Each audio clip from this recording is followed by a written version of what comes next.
Hi guys! Ayan, welcome back to myself. I'm Daystreet. Ayan, welcome back sa ating channel. Ayan, kung mapapansin nyo, parang OA naman nung outfit ko makapal tapos naka turtleneck sa loob ng bahay. Ayan, dito ako sa basement. Bali, ang ano lang naman ngayon ay positive 11. Higher niya is positive 11, ayan. And then lower is negative 2. Oh my God.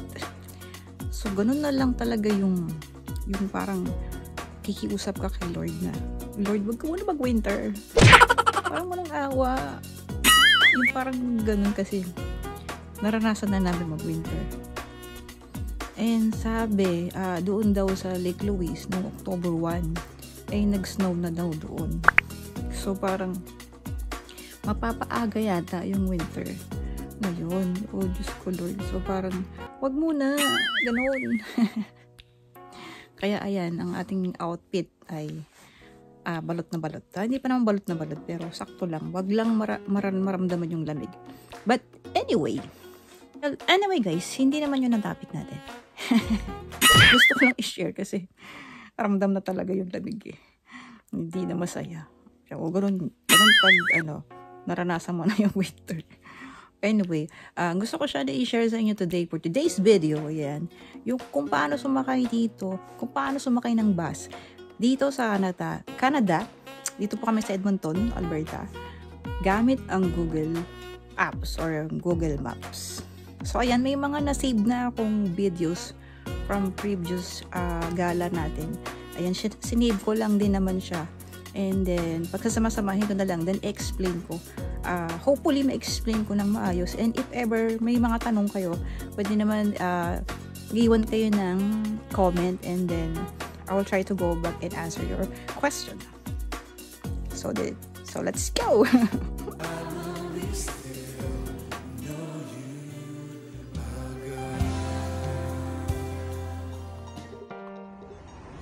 Okay guys, before we go to the first step, ayan, ipapakita ko muna sa inyo yung mga transit dito sa Edmonton. Ang transit na malapit sa bahay namin ay syempre ang Meadows Transit. Next naman ay ang Millwoods Transit, ang Century Park Transit, at ang West Edmonton Transit. At sa bawat transit nga ay meron tayong makikitang mga signage na ganito.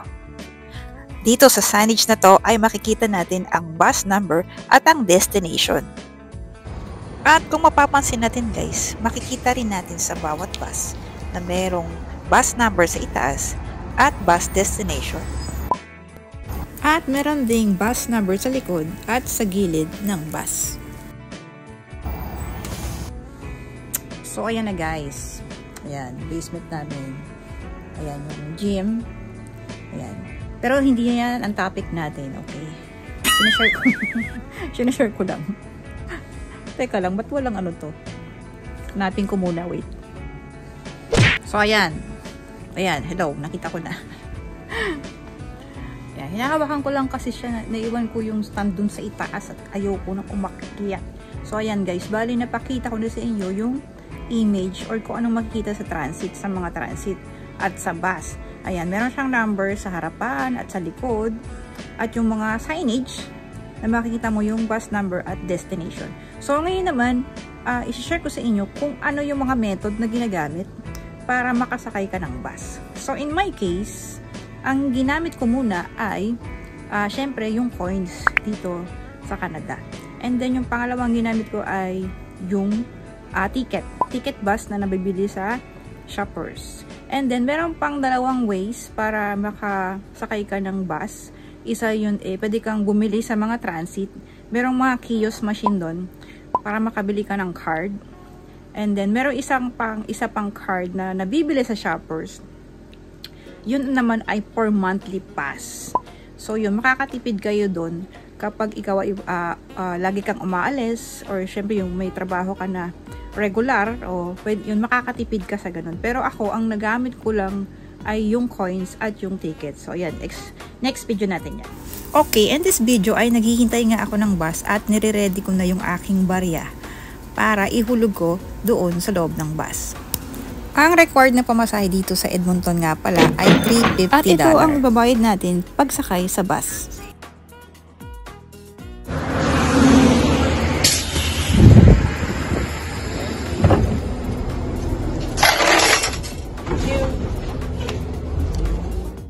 Okay, ayan. Napakita ko na sa inyo kung paano sumakay ng bus gamit ang coins.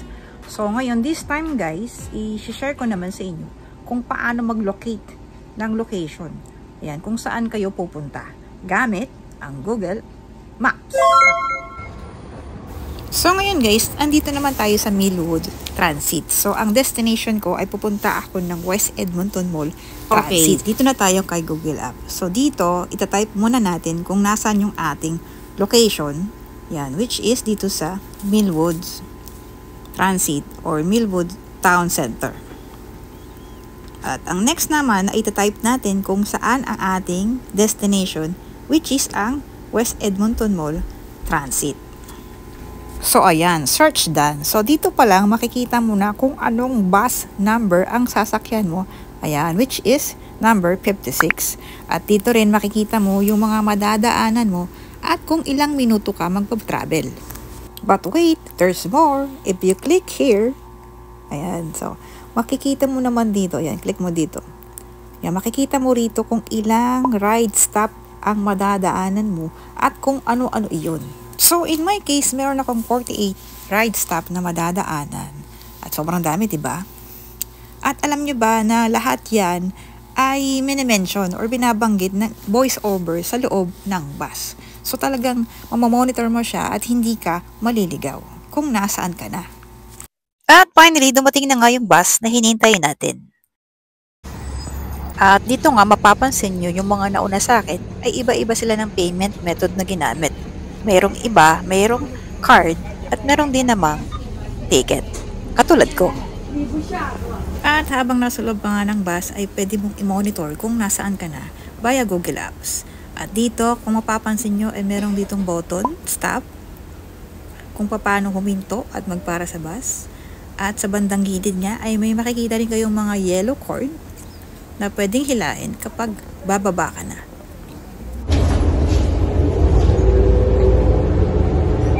Stop. Requested.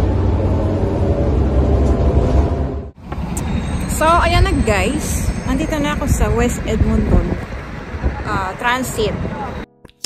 So, ayan guys. So, bali ayan. Nakapunta na ako sa video. Nakarating ako ng West Edmonton Transit.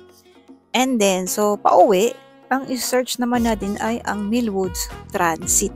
So, same pa rin naman siya, 48 ride stop. At pwede pa rin natin gamitin yung ticket natin kasi ang validity ng ticket natin ay within 90 minutes. So, 1.5 hour ang validity ng ticket natin. So, pwede din natin siyang gamitin pabalik. Bali, ganito nga pala yung itsura ng ticket. Ayan. So, bali, meron siyang date. Ayan, katulad yan, October 11. Naka-indicate dyan yung date and oras. Kasi nakikita ng mga bus driver dyan yung validity nung ticket. So, kaya minsan may mga nag-check din sa bus, sa ticket mo. Pag nakita nila na expired na. So, parang nakakahiya naman kung ma-check ka. So, minsan kasi yung iba, ginagamit nila yung ticket ulit kahit expired na. So, be aware na minsan may nag-check. Okay lang pag nakalusot ka, pero syempre pag hindi, nakakahiya din. And, bali, ang next video naman natin guys is yung ticket bus na nabibili siya sa shoppers. Diba, yung pag sumakay tayo ng bus dito sa Edmonton, ang price niya is $350. Pero ito, mas mura ito kasi nakakabili ng 10 tickets sa halagang $27 lang. So, medyo nakamenos tayo ng bali ang 10 tickets mo, divide sa 27 is $2.7 na lang. So, kumpara sa $350. So, yan. Next video yan. So, bali ito na siya guys. Ito ay 10 tickets. So, bali ang nagagamit ko nito sa isang araw ay 2. So, meron kasing, ito yung ihulog mo. Pwede mo siya kasing i-rip dito. Ayan. Meron siyang, ayan, tabi. Tapos, ito, uhulog mo dun sa may bus. Pag dun sa may malapit sa driver. So, ito na guys. So, ito na nga siya. So, nabawasan na siya ng isa kasi nagamit ko na siya. So, bali ang paggamit niyan ay ganito. Ayan, i-tear natin dito. Ayan, i-tear mo siya isa. Tapos, ihuhulog mo siya doon sa bus kung papaano mo hinulog yung coins. Same lang din. Ihuhulog mo tong isa nito doon sa bus driver. And then, bibigyan ka niya ng ticket. Ayan. So, ayan. Bibigyan ka niya ng ticket kapalit ng ticket na ito. Okay? Gets? So, bali, yung ticket na to guys ay nabibili sa lahat ng shoppers branches. Ayan. Ito ay 10 tickets for good for $27. Sabihin ko sana peso eh. At meron pang isa, finally, yung tinatawag nilang monthly pass, which is yung hindi ko pa siya na-try. Yung monthly pass ay good for 1 month. At ang price niya ay $97 to $100. Yun naman ay sulit na gamitin if ikaw ay lagi kang umaalis or lagi kang sumasakay ng bus. So doon, makakatipid ka talaga. And meron nga lang pala silang tip, kung bibili daw tayo ng monthly pass, dapat daw is before magkatapusan. Example, ngayon, kung bibili tayo by November, for November na monthly pass, kailangan bumili na tayo ng October 27 hanggang 30. Yan. Kasi nga, para talagang magamit nyo yung isang buwan na monthly pass. Kasi sayang naman kung bibili ka ngayon, so hindi na siya magagamit. Kung bibili ka kayo October, anong petsa na ngayon? October 12 na yata? Anong petsa na ba? So, mga ganun. So, hindi mo na siya makukumpleto. So, para makumpleto mo siya, ngayon pa lang October, bumili ka na ng for November. Ayun. Ang kagandahan dito sa monthly pass, hindi mo na siya i-scan. O ipapakita mo na lang siya sa driver pag every time na sumasakay ka ng bus. So, ganun ang kagandahan ng monthly pass. Then, ang next naman natin ay yung card. Yung card na ini-scan doon sa bus. Okay, kasi eto, nakatry akong gumamit nito nung sumakay kami ng train. So, sa mga transit, katulad sa Millwoods, ayan, merong train doon. So, hindi kasi lahat ng transit merong train eh. Natry kong makabili ng ganong card doon sa mga kiosk doon. So, either debit or credit card, pwede mo siyang bayaran. And then, pwede mo rin siyang gamitin sa bus. And then, yung validity ng card na ito is the same lang din ng validity ng ticket. So, 90 minutes mo lang siya pwedeng gamitin. So, ayan, napag-usapan na natin yung pamasahe sa bus. Pwede coins, pwede ticket, pwede monthly pass, at pwede rin yung card. So, ang dami pala, no? So, bali, ang hindi ko palang natatry ay yung monthly pass. Yun, kasi medyo mahal yun. Kaya ayoko nun. So, yun, sa pagsakay ko ng bus, may mga nakakausap ako na mga matatagal na rito na alam na nila, nakabisado na nila yung mga ruta ng bus. So, kahit hindi na sila gumamit ng Google Maps or Google Apps. Pero kasi, katulad natin sa mga bago pa lang, paparating pa lang dito sa Canada, napakalaking tulong niya para sa atin na hindi tayo maligaw. Ang importante, meron kang data. Cellphone at data. So, yun. Kasi, hindi ko alam kung kailan na uso yung Google Apps para sa pagsakay ng bus. Pero napaka-convenient kasi niyang gamitin. So, lalo na daw pag winter, puro white, puro snow na yung kapaligiran mo. And then, mahirapan ka na talagang malocate. Kung titingin ka sa labas, mahirapan kang malocate kung saan ka bababa or kung saan yung destination mo. So, napakalaking tulong kung meron kang Google Maps. Kasi talagang mamamonitor mo kung nasaan ka na. Ayan, ma-share ko lang din. Kasi nung bago ako dito, sa Edmonton, nag-search talaga ako sa Google, sa YouTube, sorry, sa YouTube, ng mga tutorial kung paano sumakay ng bus dito sa Canada. Pero, may mga nakita naman ako, pero hindi na nila binanggit yung mga importanteng details sa pagsakay ng bus. Yung iba, pinakita lang kung paano bumaba.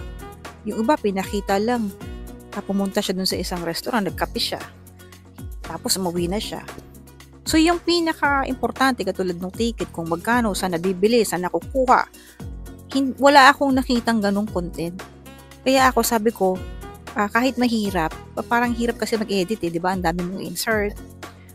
Sa feeling ko, magiging helpful. Yan, makakatulong sa mga bago lang dito, sa mga gustong matutong magbas, di ba? So, I hope itong video na to ay nakatulong po sa inyo. Kaya ayan, kapasalamat po ako sa wisdom na binigay sa akin ni Lord, sa skills, power of editing. Ayan, thank you Lord. I hope nakatulong po itong video na to sa inyong pagsakay ng bus. At yan, kung meron pa po akong nakalimutan o kung meron kayong mga tanong, pwede ko pong bigyan ng linaw. Ayan, pag may time, pwede ko po kayong sagutin. Iwan lang po kayo ng comment, ayan, sa comment box section. At ayan, gabi na. Kaya ayan, nakatuk na ako, nakabonet, na kasi malabig dito sa basement. And talagang lumalamig na naman talaga dito dahil fall na. At malapit na yatang mag-winter. Diyos ko po Lord. Ayan guys. So ayan, maraming salamat sa pagsama sa akin.